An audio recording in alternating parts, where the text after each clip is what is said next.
Crypto Rocker, back with the Crypto Rocker channel. And today we're going to take a look at some cryptos here. You may have noticed that the crypto market is beginning to, well, we're in a cool off phase. The ETF was approved now 5-6 days ago, and we've just been kind of cooling our heels ever since that time. And there's completely nothing wrong with that. Of course, there's a lot of people out there that are, trying to fear monger and spread fear in the market. Oh, we're going down to zero. That's it. Crypto's all over with. Don't listen to these people. They don't know what the heck they're talking about. Just like Gary Guseldorf doesn't know what the heck he's talking about. Nobody who claims that they know what they're talking about, they don't know what they're talking about.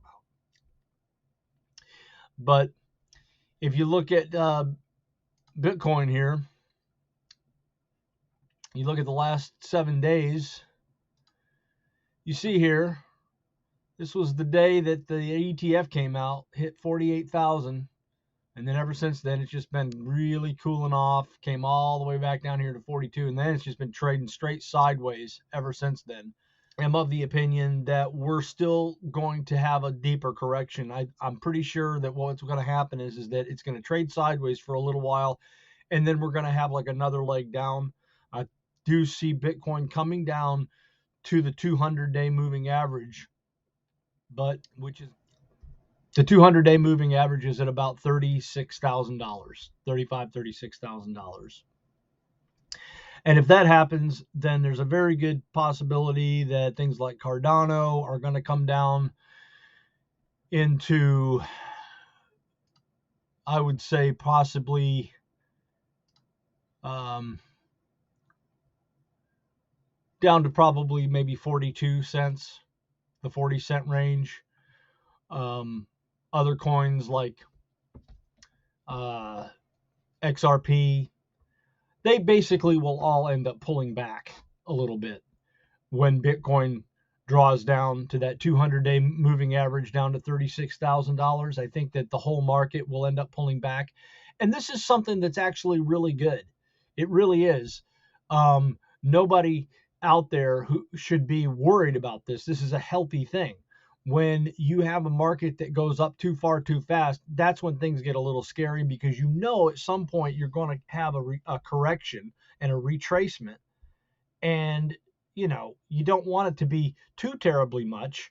If you think about over the past couple of months, Bitcoin has come from $15,000-$20,000, 15 around the time of the FTX collapse, when Sam Bankman-Fried did his whole thing. And it's come from there all the way back up to $48,000 in a couple of months' time. That's a huge move. And now for it to start cooling off and come down to 42, even down to 36, it's completely normal. That's a 20 to 30% correction before we start building back up again. And the reason I wanted to talk about this a little bit today is because of the fact that this is going to be probably the last good buying opportunity for anybody who wants to get into these markets. After this, we're coming into the halving in April. And then after the halving is when the real bull market is going to get started. And if everything goes according to what past cycles have done, past 4-year cycles for Bitcoin, then it's going to be around Q4 of this year that you're going to have a exploding market.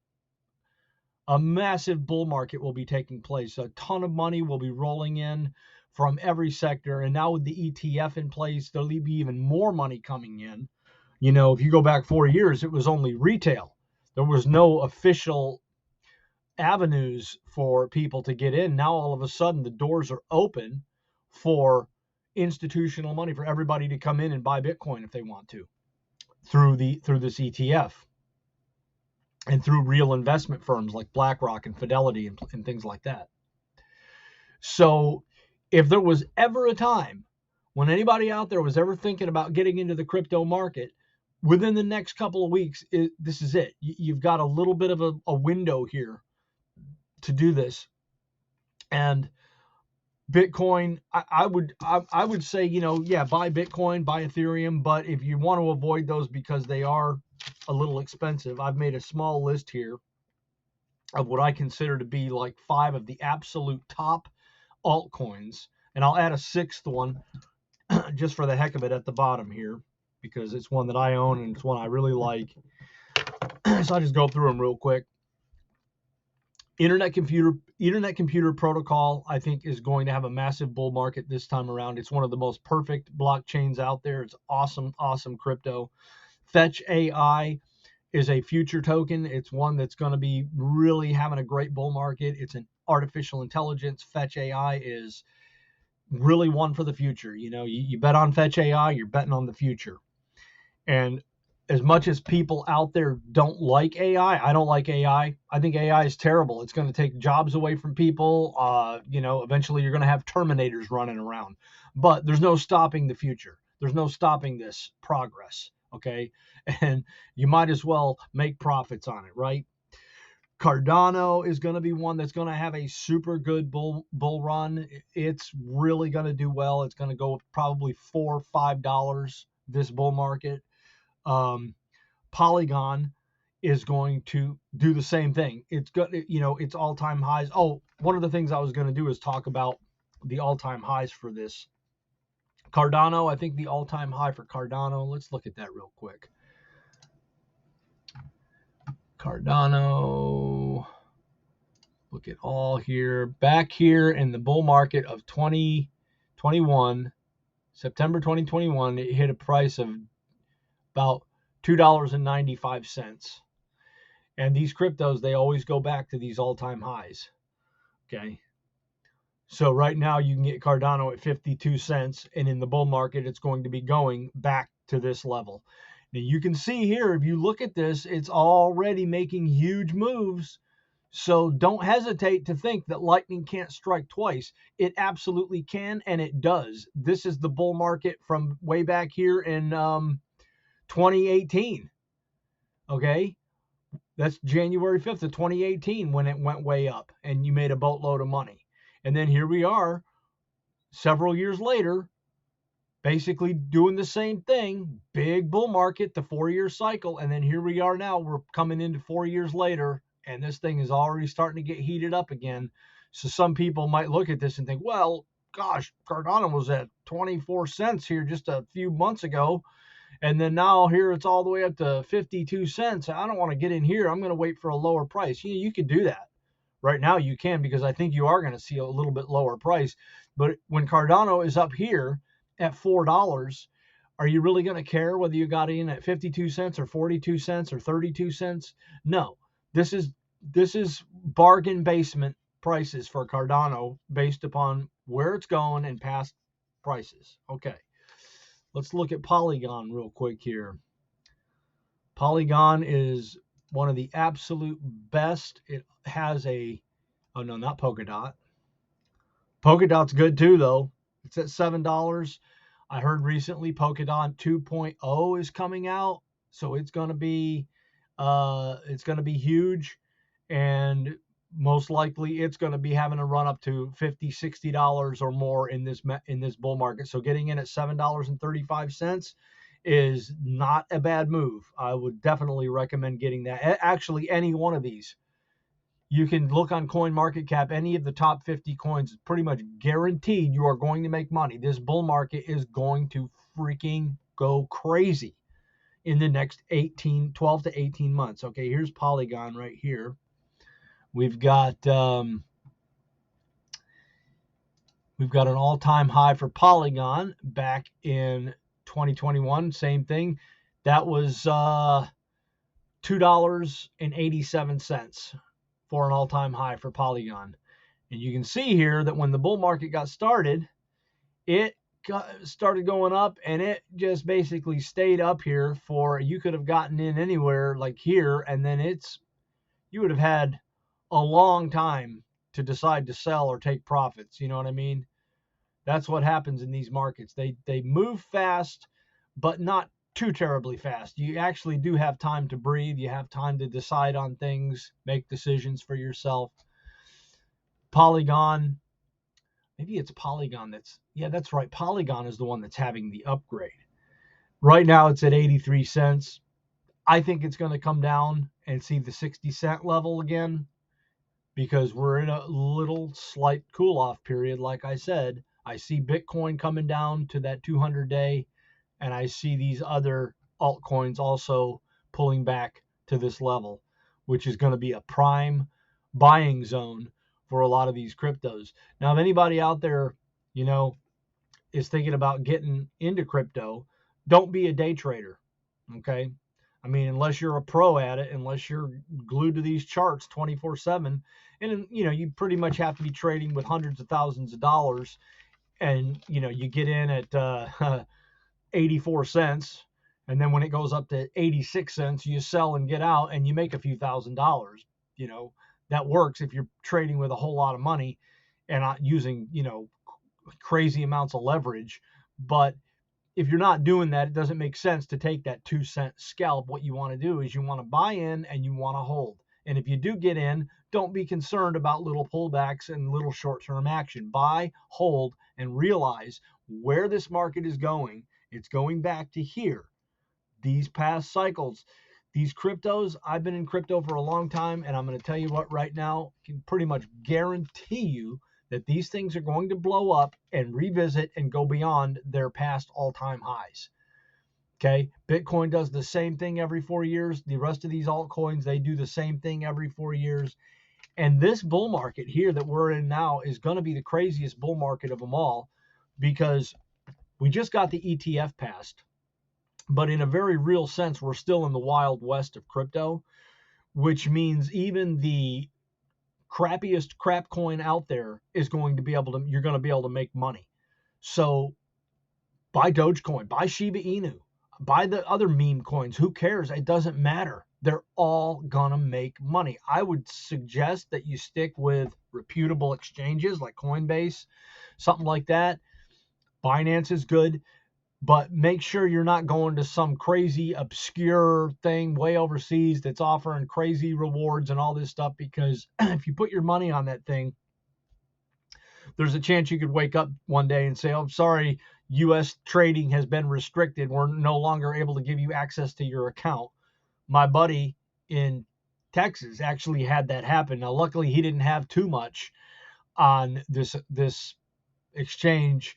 I don't even remember which one it was. I'd have to ask him. Yeah,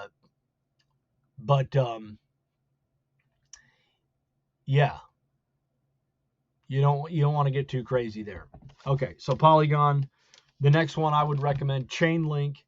Although Chainlink is a little bit expensive right now. It's up to about $15 per coin. But there's a very good chance that Chainlink is going to run to $100 or $200. It is such a good crypto, and it's the name Chainlink. It links everything together, different chains, different blockchains, different cryptos together out there on the blockchain. So it definitely has a great use case, great partnerships, and it's already being used big time. So it's not going anywhere. And then the one that I was going to recommend, the sixth one, is called Scale Network. And the reason I say that is because Scale is very cheap right now. It's under 10 cents. You can get a lot of it for cheap. And Scale is one that I can almost guarantee is going to be a moneymaker, because Scale is a scaling solution for Ethereum. And Ethereum is going to be having a massive bull run. We all know this. Bitcoin and Ethereum, the top two cryptos, are going to have a massive, massive bull run this cycle.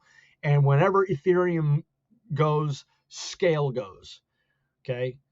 And when Ethereum goes rocketing upwards, and the price of Ethereum goes to $3,000, $4,000, $5,000, and it's going to almost a guarantee, then Scale is going to start to be much more sought after by people who are looking for a scaling solution for Ethereum, because Ethereum becomes very, very expensive to use. The gas fees become very, very high.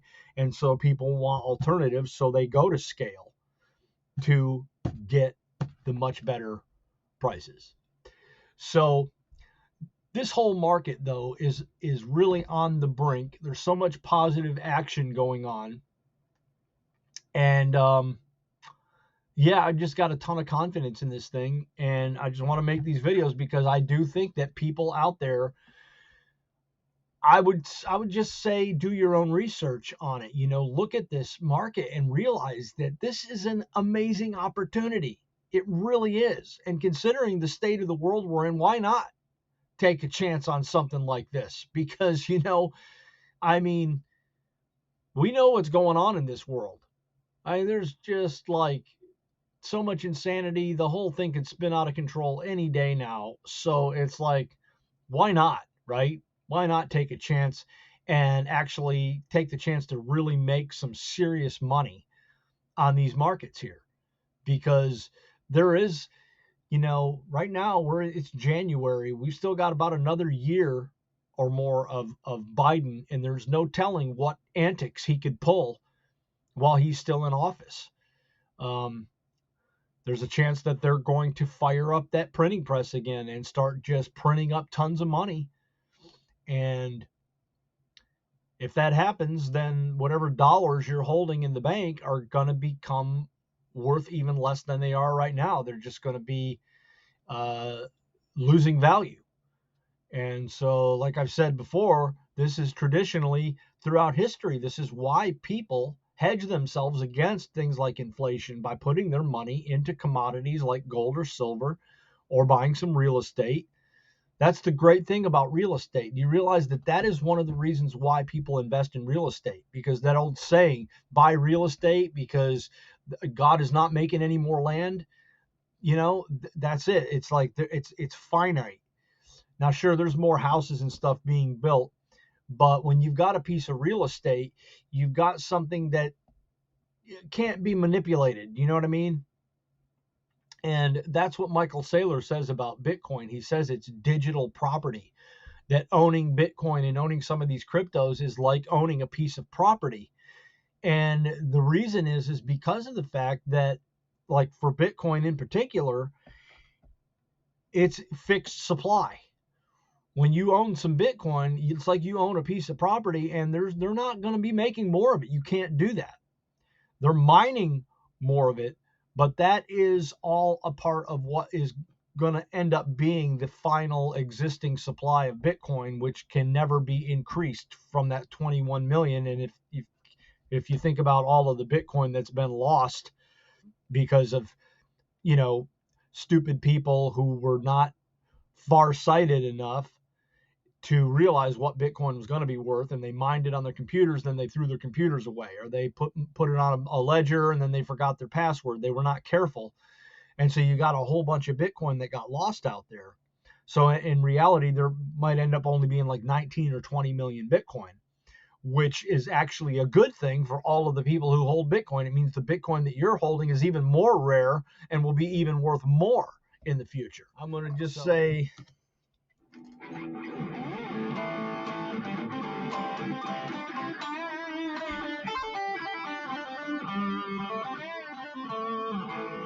that's it for me from the Crypto Rocker channel. See you guys next time.